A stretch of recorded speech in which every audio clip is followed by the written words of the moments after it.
দুনিয়াতে কত শত গ্লাস পানি আমি পান করেছি, এক একটা গ্লাসের পানির দাম দেওয়ার ক্ষমতা আমার নাই।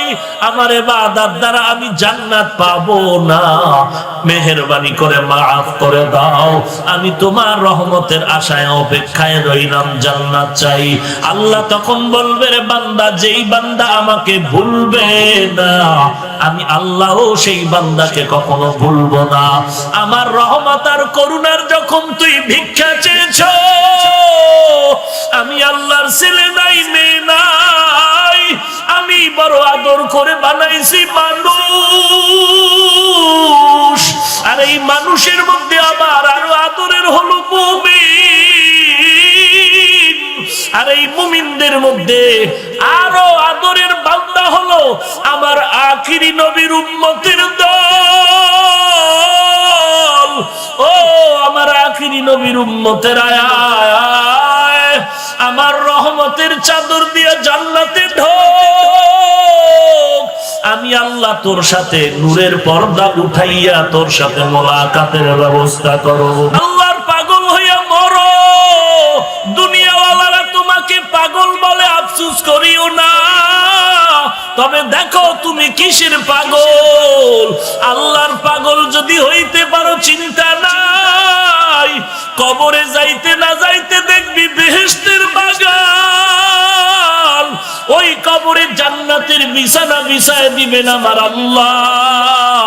আর আল্লাহকে নিয়ে যদি কবরে যেতে না পারো, ওই কবরে যাওয়ার পর, ওই কবরে যাওয়ার পরে যদি আল্লাহকে বন্ধু বানায় দিতে না পারো, ওই কবরের ফেরেশতারা প্রশ্ন করবে, যখন রবের পরিচয় দাও, ধর্মের পরিচয় দাও, দ্বীন ও ইসলামের পরিচয় দাও, নবীর পরিচয় দাও।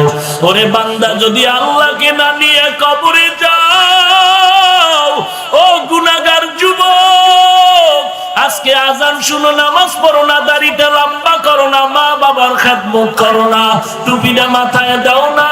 আমরা টুপি মাথায় দিয়ে ঠগি নাই, ঠগি নাই। দাড়ি লম্বা হওয়ার কারণে সম্মান কমে নাই, মাদ্রাসায় পড়ার কারণে সম্মান কমে নাই রে বাবা। একদিন তুমি বুঝবা ওই সময় কবরে কেমন অবস্থা। কোরআনের কথা মিথ্যা মনে করিস না রে যুবক, নবীর কথা মিথ্যা মনে করিও না। আল্লাহকে বন্ধু না বানায় যদি কবরে যাও, গুনাহগার হয়ে যদি কবরে যাও, আল্লাহর অর্ডার হবে দুই পার্শ্বের কবরের মাটির চাপ, পাথরের হাড় চুরমার হয়ে যাবে। একটা নয়, দুইটা নয়, 70 থেকে 99টা সাপ। ওই কবরের মধ্যে জাহান্নামের আগুন, এক সেকেন্ডের আযাব সহ্য করতে পারবি না রে যুবক। পাও দুটো যদি আগায়া দাও, আমি পায়ে হাত রেখে বলি, আর গুনাহ করিস না রে ভাই, আর মা বাবারে কাঁদাইয়া গুনাহগার হইও না রে বাবা। নামাজ পড়ো, আলেম ওলামাদের দোয়া নাও।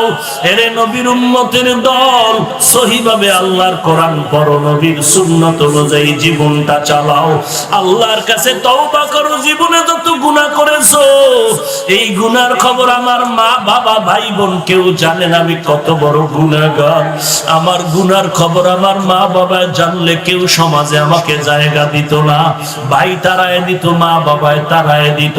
আল্লাহ বলেন, রে গোলাম, আমি তোরে কেমন ভালোবাসি তুই জানো। এত গুনাহ করার পরেও আমি আল্লাহ রাগ করিয়া পানিও বন্ধ করি নাই, বাতাস বন্ধ করি নাই, আমি আল্লাহ সূর্যের আলো বন্ধ করি নাই, বরং আমি আল্লাহ তওবার দরজা দিয়ে ডাকতেছি, আয় বান্দা।